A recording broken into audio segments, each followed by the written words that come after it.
policing, but then they send tens of Gardaí out to impose water meters on communities that don't want them. They say there's no such thing as political policing. And then in February, they have 10 days of dawn raids on people's homes with 6, 8, 10 Gardaí, taking people out of their houses, 16-year-olds, 17-year-olds, people who have no sense or a flight risk. They say there's no political policing. And then they leak to the media that we're going to face extremely serious criminal charges. They say there's no political policing. And then the revelations come out about Operation Mizzen, which is a secret spying operation run inside the Gardaí, spying on anti-water charges protesters, because they're anti-water charges protesters directed by the Garda Commissioner's husband. They say there's no political policing. And then they deny the Anti-Austerity Alliance the right to collect money because, and I quote, the money will be used to facilitate protests. They say there's no political policing, and now they have 27 people summoned for 6 weeks' time to appear here and in the Children's Court for false imprisonment because they sat down on a road. They say there's no political policing, and then they've summoned Joan Collins and 12 other people because they protested peacefully against the meters going in.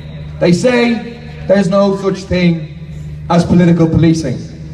In reality, political policing is not the exception. Political policing is the rule. Whenever the interests of the 1%, of the elite, of the capitalist class in this country is challenged, well then the full force of the state is used. The repressive apparatus of the state is used to oppress the 99% on behalf of the 1%. That's what Maura Harrington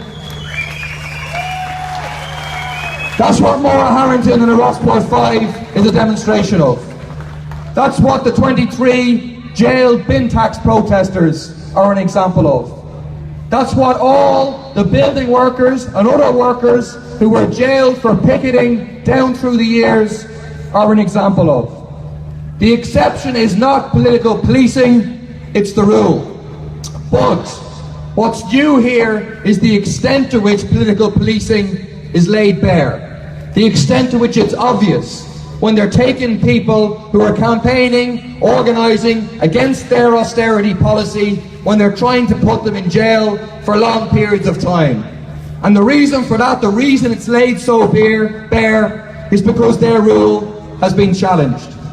It's like Howard Zinn says, the problem is not civil disobedience, the problem is civil obedience. But from the point of view of the state, of the elite, of the establishment in this country, the problem is most definitely civil disobedience. Yes, it's about the Jobestown protesters, yes. Yes, it's about the Crumlin protesters, yes, it's about all the rest. But above all, it's about the fact that a majority of people in this country right now are engaged in very effective mass civil disobedience. The majority of people who are simply refusing to pay an unjust austerity charge because they've decided not to pay it. That's what has them scared more than anything else. The movement as a whole, the mass civil disobedience, and the threat to their ability to impose their charges.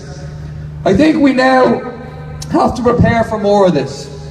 We had a long march today, and fair play to everybody for sticking with it.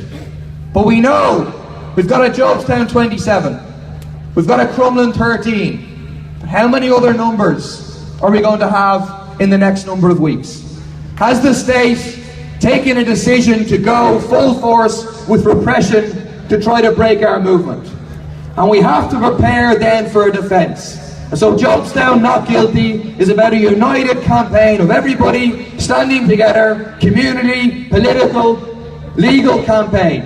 And we're going to have a legal defence with the best possible lawyers to defend everybody, to have our day in court and to win in court.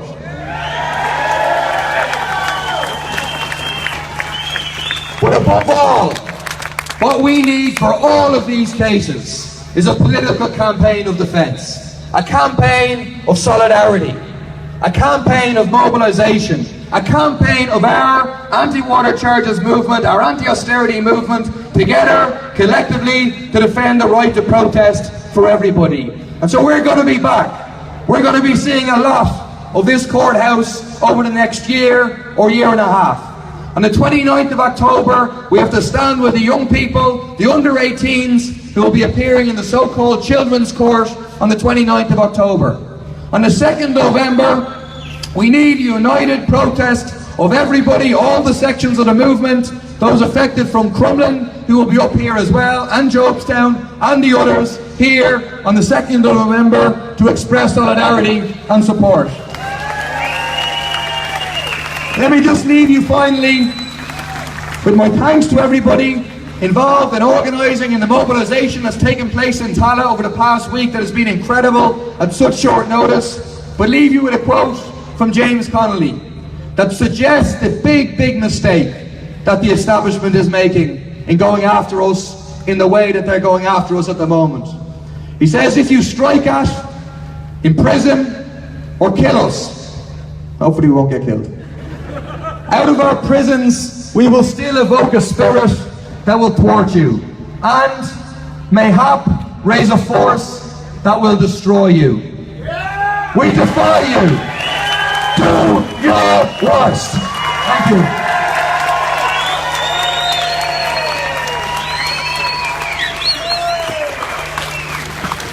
Thanks very much, Paul. Before we go, I'd just like to say, I mentioned the information table. If there was anyone there